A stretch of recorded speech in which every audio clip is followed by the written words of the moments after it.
Hello friends, कैसे हैं आप सब? बढ़िया फ्रेंड्स, आज हम आपको बताएंगे कि नोट्स कैसे तैयार किए जाते हैं। बहुत ही इंपॉर्टेंट वीडियो आज का होने वाला है दोस्तों।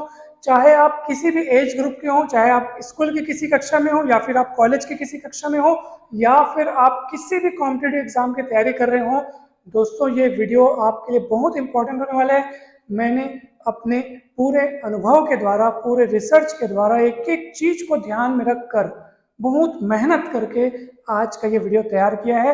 उन सारे पॉइंट्स को मैंने यहाँ पे लिख रखे हैं जो आपको एक बेहतरीन और उच्च क्वालिटी का नोट्स बनाने में मदद करेंगे, जिससे आप एक एक निश्चित मेहनत करके, मतलब ऐसा नहीं कि आप बहुत ज्यादा मेहनत कर रहे हैं, आपको मेहनत करने की दिशा मिलेगी जब आप अच्छे से नोट्स बनाएंगे दोस्तों। और वो कैसे बनाए जाते हैं वो आज मैं आपको सिखाऊंगा। जब आप तबीयत से नोट्स तैयार करेंगे फिर देखते हैं आपका रिजल्ट कैसे अच्छा नहीं आता। दोस्तों आप सभी को पता है कि जितने भी लोग टॉपर्स रहे हैं, जिनके मार्क्स एकदम ज़्यादा आते हैं, जो टॉपर्स की लिस्ट में पहले दूसरे तीसरे स्थान पर आते हैं, यद्यपि ये सच है कि उन्होंने पढ़ाई अच्छी की होती है, उनका उनका जो आईक्यू लेवल, उनके सोचने समझने का तरीका बहुत अच्छा होता है, इसमें कोई दो राय नहीं है। उनके सवाल बनाने की प्रैक्टिस, क्वेश्चन आंसर याद करने की प्रैक्टिस वो अच्छी होती है, इसमें कोई डाउट नहीं है। लेकिन लेकिन दोस्तों, सबसे महत्वपूर्ण बात जो मैं आपको बता रहा हूँ वो ये है, एक बात सब में कॉमन होती है दोस्तों, और वो एक बात है ये नोट्स। नोट्स आप किसी भी टॉपर से आप पूछ लीजिएगा, कहीं भी आप देखिएगा, आप उनके नोट्स से उनकी पहचान कर सकते हैं। उनके नोट्स जो हैं वो, मतलब उसके बारे में मुझे वर्ड्स नहीं मिल रहे हैं कि उसमें बहुत बड़ा रहस्य छिपा होता है। उनकी कामयाबी के पीछे, उनकी सफलता के पीछे, उनके रैंक के पीछे, जो उन्होंने मार्क्स अर्जित किए होते हैं, उनमें उनके नोट्स का बहुत बड़ा हाथ होता है। कोई तो क्वालिटी होगी ना जो उनके नोट्स में झलकती होगी, कोई तो ऐसा रहस्य होगा, कुछ तो ऐसे नियम होंगे, कुछ तो ऐसे कायदे होंगे जिसका पालन करने के बाद उन्होंने वो नोट्स ऐसा तैयार किया है जिसको पढ़ने के बाद वो अपने मार्क्स यहाँ से वहाँ ले जाते हैं। अर्थात जिनके मार्क्स पहले कम आते थे अब उनके मार्क्स बहुत आने हो गए हैं। लेकिन उसके पीछे रहस्य क्या है वो मैं आपको बताऊंगा दोस्तों, कि आदर्श नोट्स कैसे बनाया जाए, उच्चतम क्वालिटी का नोट्स कैसे बनाया जाए, उसकी गुणवत्ता को कैसे बढ़ाया जाए, किन किन बातों का ध्यान रखा जाए, ये आज के इस वीडियो में हम बहुत अच्छे से समझेंगे दोस्तों। आप इस वीडियो में शुरू से लेकर लास्ट तक बने रहिएगा और देखिएगा, आज के इस वीडियो के बाद आपके माइंड में इतना जबरदस्त तरीके से क्लियरिफिकेशन आ जाएगा कि न केवल आप अच्छे नोट्स बनाएंगे बल्कि पुस्तक को पढ़ने का तरीका भी आएगा आपके पास। जो भी आप पाठ्य सामग्री पढ़ रहे हैं, चाहे वो बुक से हो चाहे कॉपी से हो, आप कहीं से भी पढ़ रहे हैं, चाहे आपने कहीं से अगर कोचिंग में अगर आप शिक्षा ले रहे हैं या स्कूल कॉलेज जहाँ से भी आप कॉपी में जब आप नोट करते हैं, ठीक है, या फिर अगर आप किसी बुक से पढ़ रहे हैं तो उसको किस तरीके से पढ़ना चाहिए वो भी मैं आज के इस वीडियो में आपको बताऊंगा दोस्तों। वीडियो बहुत खास होने वाला है। मैं अपने सारे पिटारे, जितने भी मेरे अब तक के अनुभव के हैं, वो सारे पिटारे आज आपके समक्ष मैं उन पिटारों का रहस्य आपको बताऊंगा। बस आप जुड़े रहिए हमारे साथ दोस्तों। अगर आपने इस वीडियो को लाइक नहीं किया तो जल्दी से लाइक कर दीजिए, और चैनल पर अगर आप नए हैं तो चैनल को सब्सक्राइब कर लीजिए। ये चैनल आपको खूब हेल्प करेगा दोस्तों, चाहे आप किसी भी कक्षा में हो या किसी भी कॉम्पिटेटिव एग्जाम की तैयारी कर रहे हो, स्कूल या कॉलेज या फिर कोई भी कॉम्पिटेटिव एग्जाम, आपको ये सदा हेल्प करेगा। आप चैनल पर जाकर के अनेक प्लेलिस्ट में विभिन्न वीडियोस देख सकते हैं, 10th 11th 12th BSc first second third, PSC, Vyapam, शिक्षक भर्ती, व्याख्याता भर्ती, सभी के अलग अलग प्लेलिस्ट में वीडियोस अपलोड हुए हैं। गणित और फिजिक्स का पूरा आपको यहाँ पे कंटेंट मिलेगा, तो जल्दी से सब्सक्राइब कर लीजिए। और चलिए हम शुरू करते हैं कि एक आदर्श नोट्स कैसे बनाया जाए। दोस्तों सबसे जो पहली बात आती है वो ये है, संपूर्ण अध्ययन। आप चाहे कोई भी चैप्टर पढ़ रहे हो, कोई भी टॉपिक पढ़ रहे हो, आप उस अध्याय को पहले पूरा पढ़िए, पूरा समझिए। इसके बिना आप नोट्स बनाने का काम शुरू नहीं करेंगे दोस्तों। पहले आपको हर एक टॉपिक को अच्छे से समझना है, क्या विषय वस्तु है, क्या पाठ्य सामग्री है, कितने टॉपिक हैं, हर चीज आप अच्छे से पढ़िए। पहले यहाँ बसना चाहिए, जो चीज यहाँ नहीं बसी है वो आपके नोट्स में कैसे उतर सकती है। केवल देख के लिखने को नोट्स नहीं कहते। बहुत सारे विद्यार्थी इस बात पर गलती करते हैं कि वो बस पुस्तक देख के उतारते जाते हैं, उनको लगता है कि नोट्स बन रहा है। भैया वो चीज, जो चीज वहां लिखी है वही चीज यहाँ लिखेगी, तो उसमें आपको आपका उद्धार कैसे होगा? नोट्स होता क्या है वो मैं आपको बताऊंगा दोस्तों। नोट्स की मौलिकता क्या होती है। भाई जो चीज़ आप पुस्तक में लिखा हुआ देख रहे हैं उसको अगर आप देख के अपने नोट्स में लिख रहे हैं तो फिर उसको हम नोट्स नहीं कहेंगे, आप उसी से पढ़ लीजिए।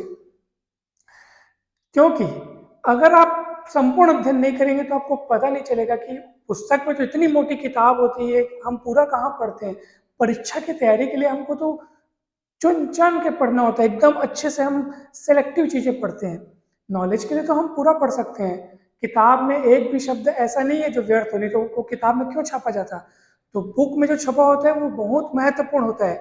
हम अभी बात कर रहे हैं कि हम उस विषय वस्तु की तैयारी परीक्षा के उद्देश्य से किस तरह से करें। ठीक है, अब पुस्तक में किसी टॉपिक का इतना बड़ा पैराग्राफ है, अगर हम उसको कॉपी में लिखने बैठे तो 10 पन्ने भर जाएं, तो परीक्षा में अगर आप उसको 10 पन्नों में लिखेंगे तो हो गया, 3 घंटा में वही प्रश्न बनेगा। फिर तो जरूरी क्या है कि हमको उसको छोटा करना पड़ेगा, उसको मौलिक रूप में प्रस्तुत करना होगा, बस उसी का नाम है नोट्स। ठीक है ना। लेकिन आप उतने बड़े पैराग्राफ को 2-3 पेज में लिखे हुए चीज को छोटा कैसे करेंगे, वो तभी आप कर पाएंगे जब आप उसको अच्छे से पढ़ेंगे। तो पहला टॉपिक आपको क्लियर हुआ कि आप अपने विषय वस्तु को, अपनी पाठ्य सामग्री को बहुत अच्छे से समझिए, बहुत अच्छे से पढ़िए। यहाँ बसना जरूरी है, यहाँ बस जाएगा तो आपके कॉपी में, आपके नोट्स में वो बहुत अच्छे से लिखा जाएगा। कैसे लिखना है वो मैं आपको धीरे धीरे सब बताऊंगा। क्रम का ध्यान। दोस्तों जब भी आप नोट्स बनाने बैठे तो कई बार ये होता है कि हम बाद वाला टॉपिक को पहले लिख रहे हैं, पहले वाला टॉपिक को बाद में लिख रहे हैं। आज से 4 महीने बाद जब हम खुद उसको पढ़ेंगे तो हमको खुद समझ में नहीं आएगा कि ये चीज़ पहले क्यों आई, ये बाद में आनी चाहिए। या कई बार ऐसा होता है कि टॉपिक का क्रम बदलता है ना दोस्तों, जैसे मैंने एक टॉपिक में कुछ चीज़ सिद्ध किया या कुछ परिणाम या कुछ रिजल्ट या कुछ थ्योरम या कुछ चीज़ आया, उसका इस्तेमाल अगर अगले टॉपिक में हुआ है तब तो ठीक है कि पहले के बाद आप अगला पढ़ रहे हो, क्योंकि अगला पढ़ोगे तो आपको समझ में आएगा कि हाँ वो पिछले थ्योरम से आया है। और बाई चांस अगर गलती हो गई, आपने अगले वाले को पहले लिख दिया और वहां पे लिखा है कि ये उस थ्योरम से आया और वो थ्योरम आपने पढ़े नहीं है, वो आपने बाद में लिखा हुआ है, तो हम खुद कंफ्यूज रहेंगे और खुद हमको पढ़ने में बहुत दुविधा होगी। इसलिए इसका बहुत ध्यान रखा जाना चाहिए दोस्तों। क्रम का ध्यान बोलने का मतलब जो टॉपिक अपने पाठ्यक्रम के अनुसार और पढ़ने की सुविधा अनुसार जो पहले होना चाहिए, आप नोट्स में उसी को पहले स्थान दीजिए और उस तरीके से आप फिर नोट्स बनाना शुरू कीजिए दोस्तों। ठीक है, तो क्रम का ध्यान आपको अच्छे समझ में है। शीर्षकों का उचित स्पष्टीकरण। दोस्तों बहुत ही महत्वपूर्ण पॉइंट है ये। कोई भी विषय हो, कोई भी टॉपिक हो, कुछ भी कोर्स हो, उसमें शीर्षक किस चीज के बारे में बता रहे हैं, फिर उसके कुछ अगर छोटे छोटे पॉइंट्स हैं, ठीक है, तो उसको आप अपने नोट्स में अच्छे से स्पष्ट करें ताकि एक बार ऐसे पेज खोले और सब चीज क्लियर होने लगे।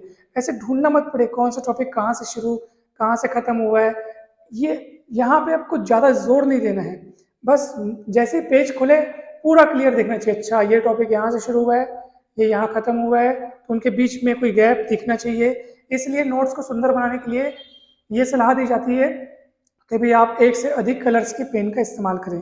जैसे आप ब्लैक और ब्लू का कॉम्बिनेशन सबसे बेस्ट है, तो आप इस्तेमाल कर सकते हैं। जब भी आप कोई शीर्षक लिखें तो ब्लैक पेन से लिखें, वो अलग से दिखेगा, उभर के दिखेगा, तो आपको तुरंत नजर आएगा कि हाँ वहाँ से कोई नया टॉपिक या नया पॉइंट शुरू हुआ है। जब भी हम कोई टॉपिक लिखते हैं तो बोलते हैं ना, जैसे हम एग्जाम्पल के लिए मैं आपको बता रहा हूँ कि द्वितीय विश्व युद्ध के तत्कालीन कारण क्या क्या थे, तो कारण क्या कहते हैं, तो आप जब पॉइंट्स बनाएंगे तो ये पॉइंट्स 1 2 उनको आप ब्लैक पेन से लिख लें, उनमें ये के कारण। जैसे हम लोग कुछ टाइटल डाल रहे हैं, अब पॉइंट्स लिख रहे हैं, पॉइंट्स की शुरुआत कर देते हैं, इसका ये मतलब ऐसा कुछ भी लिखते हैं अपन, जैसे इसने ये इसका समर्पण, तो ये आपका हेडिंग हो गया।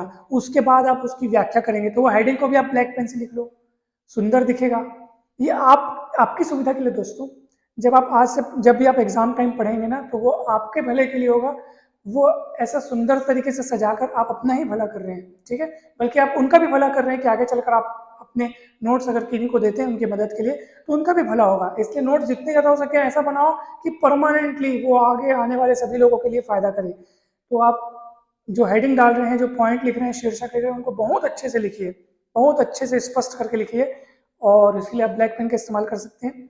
दोस्तों इसमें मैं आपको एक और बहुत बढ़िया बात बता रहा हूँ कि जब नोट्स बन जाए पूरा, ठीक है, जैसे आपने देखा होगा किसी भी पाठ्य पुस्तक में आपने देखा होगा कि चैप्टर्स जो होते हैं, उसके बाद चैप्टर्स के अंदर के टॉपिक्स होते हैं, उन सभी को शुरुआती पेजेस में कंटेंट्स करके पूरा दिया होता है, जहाँ से हमको अचानक मेरे को पता करना है कि ये टॉपिक कहाँ दिया है, तो मैं इतनी मोटी किताब में कहाँ खोजूंगा, तो हम लोग कहाँ देखते हैं, शुरुआत में जो कंटेंट्स दिए रहते हैं, जहाँ पे कौन कौन से टॉपिक हैं इस बुक में, इस चैप्टर में क्या टॉपिक है, उनकी पूरी लिस्ट दी रहती है शुरुआत में।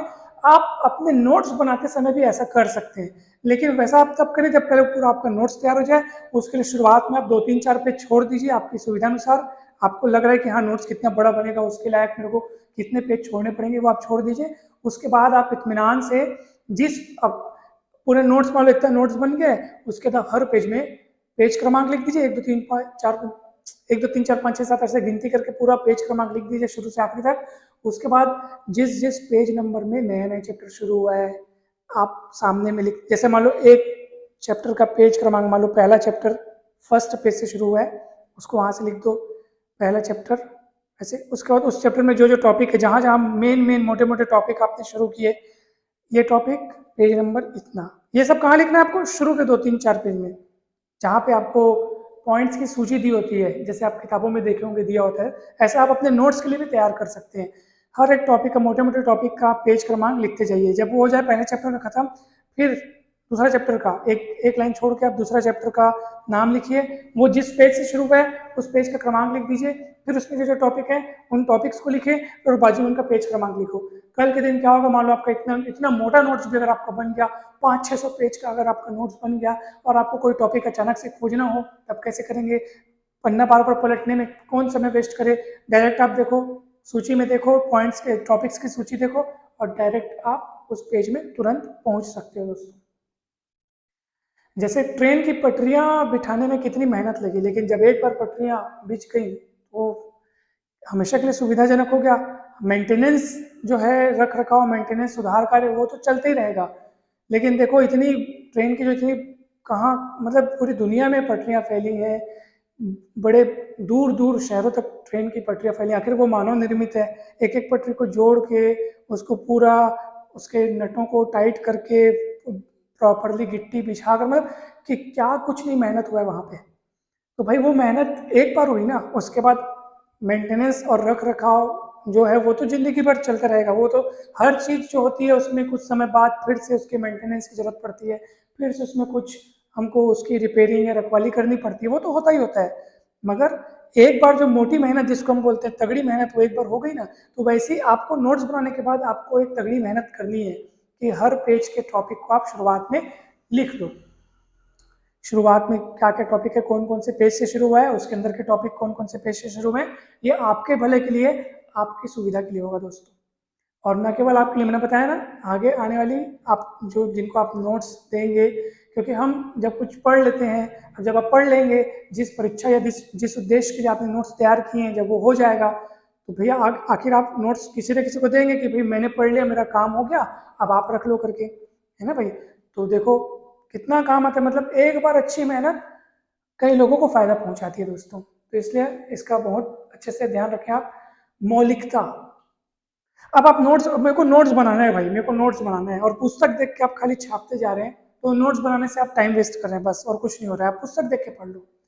मौलिकता का अर्थ ये है दोस्तों कि चाहे आप कोई भी बुक पढ़ें, चाहे आप कोई भी क्लास अटेंड करें, कोई भी व्याख्यान सुने, कहीं से भी आप लेक्चर सुन के आए, आपके माइंड में जो भरा है, अगर आपने कहीं पुस्तक से पुस्तक में अगर कोई सामग्री लिखी हुई है, अगर आपको नोट्स बनाने की इच्छा है, आपका मन करे कि भाई मुझे एक सहज के इसको रखना है ताकि आगे मैं पढ़ सकूं, तो ये बात आप हमेशा अपने दिमाग में रख लो कि उसमें मौलिकता होनी चाहिए। इतना बड़ा लाइन लिखे, पूरा लाइन लिखने की जरूरत नहीं है।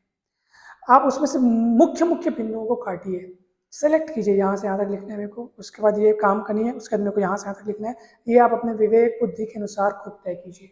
वो डिपेंड करता है कि टॉपिक कितना मजबूत है, उसकी मजबूत बातें कहाँ कहाँ लिखी हुई हैं, और ये आप सिर्फ तब अच्छे से समझ पाएंगे जब आपने उस टॉपिक को अच्छे से पढ़ा हो, अच्छे से सीखा हो, अच्छे से जाना हो। इसलिए हमने कहा है कि आपको संपूर्ण अध्ययन करना जरूरी है, ताकि आप ये तय कर सकें कि कौन से पॉइंट्स में नोट्स में शामिल करूं, कौन से कट करूं। ठीक है? अब जो जो मोटे मोटे पॉइंट्स हैं, ठीक है, आपने सेलेक्ट कर लिया कि सर ये अच्छा है, ये अच्छा है, ये कट कर। अब हम बार बार तो वो देखने नहीं जाएंगे, तो जरूरी क्या है कि उनको आप किसी दूसरे, मतलब उसको आप चिन्हित करके रख लो। चिन्हित करने के लिए हमने यहाँ पे लिखा हुआ है हाइलाइटर या पेंसिल का यूज। किताब में नोट्स में मैं आपको बताऊंगा दोस्तों कि किताब में नोट्स बनाने के लिए हम हाइलाइटर या पेंसिल का यूज किस तरह से करते हैं, तो आपका नोट्स मौलिक भी बनेगा। भाई देखो, नोट्स एक तो होता है कि हम अपने नोटबुक में नोट्स बनाएं। अब अनेक विद्यार्थी ऐसा भी करते हैं कि अपने नोटबुक में नोट्स बनाने के साथ साथ बुक्स में भी नोट्स बनाते हैं, और ये बहुत ही बढ़िया चीज़ है दोस्तों। मैं भी कहता हूँ कि आप बुक में भी नोट्स बनाइए, और बुक में नोट्स, बल्कि वहाँ भी मौलिकता रहेगी ना। कैसे रहेगी, देखो, जो जो जैसे मान लो कोई एक पैराग्राफ है, वो पैराग्राफ पूरा का पूरा इंपॉर्टेंट है, उसमें कोई चीज़ कट छट करने की नहीं है, तो आप इस तरीके से उसमें, जैसे पैराग्राफ यहाँ से शुरू होता है, ठीक है, ये यहाँ तक, तो ऐसे आप निशान लगा लो। इसका मतलब ये है कि ये और ये निशान लगाने का मतलब ये है कि वो पैराग्राफ पूरा अपने को तैयार करना है, पूरा इंपॉर्टेंट है, उसमें कोई कटाई छटाई नहीं होगी। अगर मान लीजिए कोई बड़ा सा पैराग्राफ है, उसकी कुछ लाइनें इंपॉर्टेंट है, कुछ लाइनें आपको लग रही है कि यार लिखने लायक नहीं है, तो आप क्या करोगे, हाइलाइटर या पेंसिल से या तो अंडरलाइन करते चलो, या अगर आपके पास हाइलाइटर है तो उस हाइलाइटर से निशान लगा दो। जितनी लाइनें काम की हैं, जितनी लाइनें आपको लग रही है नोट्स में आप उनको स्थान देना चाहते हैं, तो आप उनको ऐसे अलग तरह से चिन्हित कर लो। जिन लाइनों में आपकी जरूरत नहीं उसको छोड़ दो, मान लो यहाँ से फिर जरूरत है तो फिर यहाँ से कर लो काम अपना, ठीक है। इसको ऐसे रंग दो, हाइलाइटर से कलर कर दो या पेंसिल से अंडरलाइन कर लो, आपकी समझदारी के अनुसार आप जो चाहो वो कर सकते हो, ठीक है। तो इस तरह से आप किताब में भी अपने नोट्स बना सकते हो। अपनी परीक्षा की तैयारी के लिए आप जितना ज़्यादा अच्छा दिमाग लगा सको दोस्तों, उतना अच्छा है, जितना आप दिमाग लगा सको। मौलिकता भी रहेगी नोट्स में, आप कॉपी में जब तैयार करेंगे वो आपका अपना बनाया हुआ नोट्स रहेगा, मौलिक रहेगा, जिससे आपको बहुत खुशी होगी। आगे चल करके जब आप पढ़ेंगे दोस्तों, तो एक बार में याद होगा। खुद के बनाए हुए नोट्स जितनी अच्छे से तैयारी होती है ना, जितना अच्छा याद होता है ना दोस्तों, मैं बता नहीं सकता। एक बार जब अपने मौलिक नोट्स आप बनाएंगे, पूरा पुस्तक लिखने की जरूरत नहीं है, इंपॉर्टेंट टॉपिक्स आप अपनी बुद्धि विवेक के हिसाब से इंपॉर्टेंट टॉपिक्स क्रम अनुसार जमा करके यथा अनुसार आप पैराग्राफ सेट कीजिए, जहाँ जगह है वहाँ पैराग्राफ आप बिल्कुल चेंज करके लिखिए। जितने टॉपिक्स की जरूरत है, जितने प्रश्न का वो, मतलब जितने नंबर का वो प्रश्न पूछा जा सकता है, उतने नंबर के लायक अपना आप उस टॉपिक का, उस सवाल का अगर आप नोट्स बनाते हैं, तो ये अपने आप में मतलब उपलब्धि ही कहा जाएगा, क्योंकि फिर आप उसको कभी नहीं भूलेंगे, आप निश्चित तौर पे ये मान के चलिए।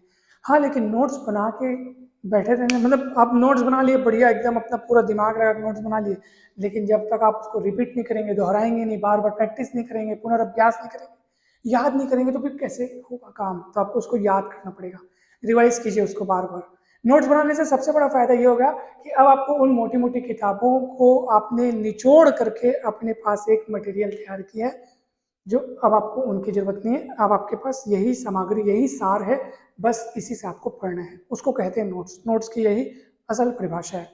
10 किताबों को अब नहीं पढ़ने की जरूरत है, उन 10 में से जो सार तत्व था, आपकी परीक्षा के लिए जो महत्वपूर्ण तत्व था, उसको आपने इसमें शामिल कर लिया है। और उसको शामिल करने के लिए भले आपको एक बार मेहनत करनी पड़ी, तगड़ी मेहनत करनी पड़ेगी, लेकिन अब परीक्षा तक के लिए फुर्सत, अब आप उसी से पढ़िए। अब उसी को 10 बार पढ़ोगे तो याद क्यों नहीं होगा, बिल्कुल याद हो जाएगा, और परीक्षा में आप जरूर लिख के आएंगे दोस्तों।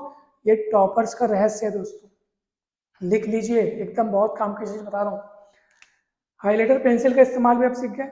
दूसरों के नोट्स, अनेक विद्यार्थी ये सोचते हैं कि हम क्यों मेहनत करें, कौन इतनी झंझट पाले, दोस्त का या किसी का भी नोट्स उठा के लाते हैं, उसे पढ़ते हैं।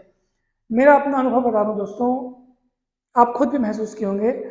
पहली बात तो एक होता है ना कि यार खुद के नोट्स में मजा आता है, दूसरों के नोट्स से एक तो राइटिंग समझ में नहीं आती ठीक से, किसी की राइटिंग अलग, किसी की राइटिंग अलग। उसके बाद हो सकता है, मान लो एग्जाम्पल के लिए गणित के नोट्स की बात करते हैं। गणित जब भी बनाते हैं हम लोग, तो हम लोग अपनी समझ से बनाते हैं। मान लो मैं कोई सवाल बना रहा हूँ, है ना, अब मेरे को अच्छे समझ में आ गया, मैं बीच के 3 स्टेप खा दिया, अगला लाइन लिखा। अब मैं किसी दूसरे को नोट्स दिया, वो बेचारा क्या समझेगा, वो तो कैसे समझेगा कि समझ गया तो ठीक है, जरूरी नहीं कि सबको समझ में आए। वो बीच का 4 लाइन उसने अपनी समझ के अनुसार खाया है, अब उसको उसको लगेगा कैसे डायरेक्ट लिख दिया है। दूसरों के नोट्स मतलब दूसरों की दुनिया, उसने अपनी बुद्धि विवेक शक्ति के हिसाब से नोट्स बनाए, अपनी समझ के हिसाब से बनाए हैं। आप बनाएंगे नोट्स अपनी समझ के हिसाब से, तो फिर मैं आपको यही बताना चाह रहा हूँ कि अपने नोट्स में जो मज़ा होता है, जो समझ होती है, जो समझदारी होती है, वो दूसरों के नोट्स में वैसी आपको नहीं मिलेगी। हेल्प मिल सकती है, लेकिन जो असली मज़ा होगा वो आपके खुद के नोट्स में ही होगा, ठीक है। इसलिए आप खुद का ही नोट्स बनाएं तो बहुत बेहतर होगा दोस्तों। अगला जो पॉइंट है आपका, नोट्स का आकार, ये आप पर निर्भर करता है। नोट्स का आकार एकदम ज़्यादा बड़ा ना हो, एकदम ज़्यादा छोटा ना हो, टॉपिक के अनुसार हो। वो टॉपिक का महत्व कितना है, वो टॉपिक कितना पूछा जाता है एग्जाम में, उस पर डिपेंड करता है, ठीक है।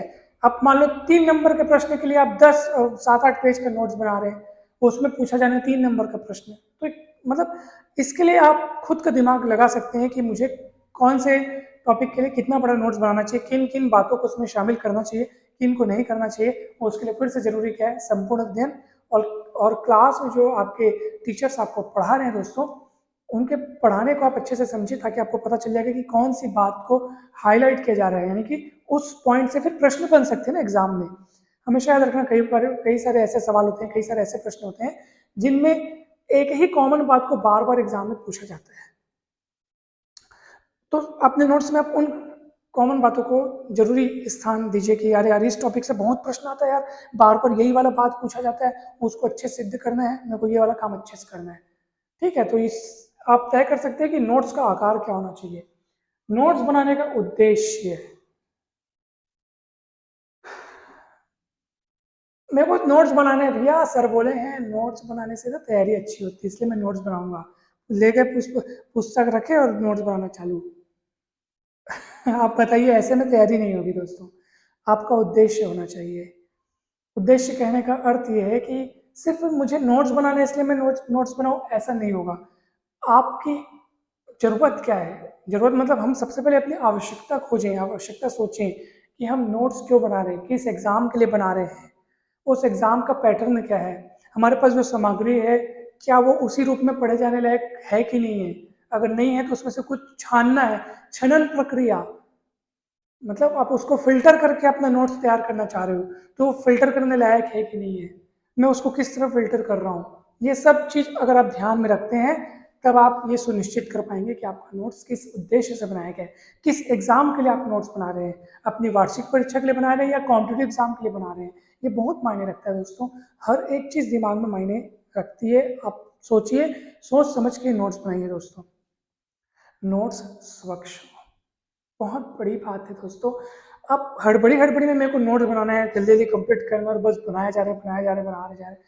आज से 4 महीने बाद खुद ही आप पढ़ेंगे, अरे यार खुद की राइटिंग समझ में नहीं आ रही है, क्या लिखाऊं। फिर आप बताइए, वो जो मेहनत है क्या उसका कोई मतलब हुआ? कोई मतलब नहीं हुआ।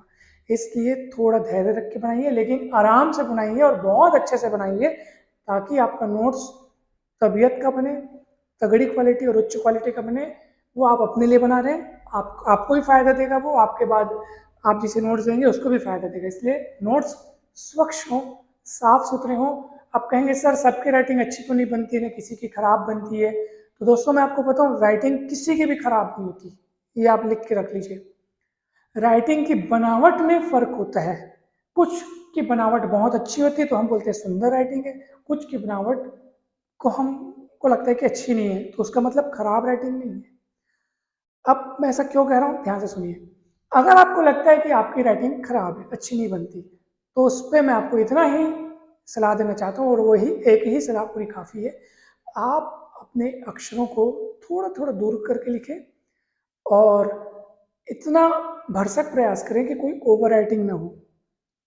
भाई राइटिंग में अक्षर भले अक्षर किसी के आड़े मिर्चे टेढ़े कैसे भी बने, लेकिन अगर आप साफ साफ लिख रहे हैं, आप ओवर राइटिंग नहीं कर रहे हैं, आप लाइन ठीक से खींच रहे हैं, गैपिंग ठीक रख रहे हैं, आप कल्पना कीजिए आप एक पेज में लिखेंगे ना, भले भले अक्षर गोल मटोल हो, लेकिन सफाई दिखेगी दोस्तों। और सफाई है तो समझ जाओ सब चीज ठीक है। सफाई दिखनी चाहिए। राइटिंग की सुंदरता उतनी मायने नहीं रखती जितनी कि उस पेज में सफाई मायने रखती है। ये बात आप लोग ध्यान रखिए दोस्तों। इसलिए आप अपने मन से ये बात निकाल दो कि राइटिंग अच्छी नहीं अच्छी है, कुछ मायने नहीं रखता, सफाई मायने रखती है।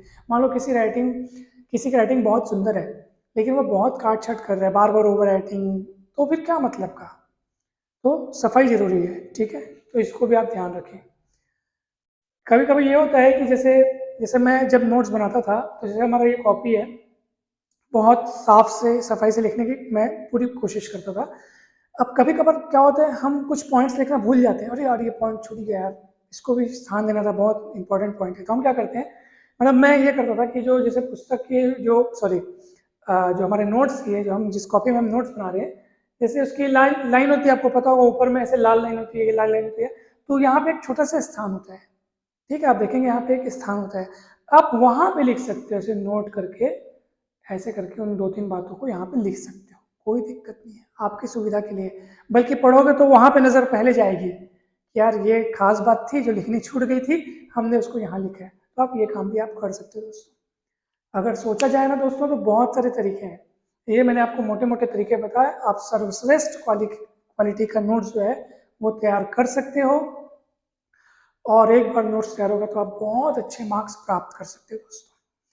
तो मैं पूरी उम्मीद करता हूँ दोस्तों कि ये आपको बहुत अच्छे से समझ में होगा, आपको काफ़ी नए नए आइडियाज़ मिले होंगे, और आप बस काम शुरू कर दीजिए, अच्छे नोट्स बनाइए, अच्छे से पढ़ाई कीजिए, और मेरी शुभकामनाएं आप सभी के साथ हैं। आप बहुत अच्छे मार्क्स के साथ, बहुत अच्छे रिजल्ट्स के साथ अपने एग्ज़ाम पास करेंगे।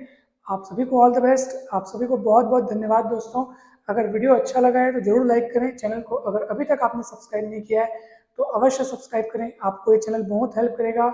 आपके कमेंट्स का हमें इंतज़ार रहेगा इस वीडियो पर। आपकी जो भी कमेंट्स हैं, जो भी फीडबैक है, ये वीडियो आपको कैसा लगा, कहीं कुछ सुझाव, कहीं कुछ त्रुटि, कहीं जो भी आपको आपके मन में हो, ज़रूर लिख के भेजिएगा, ताकि हम उस पर, जैसे हमको लगेगा कि हाँ ये टॉपिक पर और वीडियो बनाया जाना चाहिए। अगर आपको किसी बारे में कुछ डाउट है कि सर हमको पढ़ाई करते समय इन चीज़ों पर डाउट होता है, या ये हमारी समस्याएं हैं, तो आप हमें बिल्कुल बताइए। हम उस पर आपको उसका बेस्ट सॉल्यूशन बताते हुए एक वीडियो बनाएंगे दोस्तों, जो आपके लिए काफ़ी हेल्पफुल रहेगा।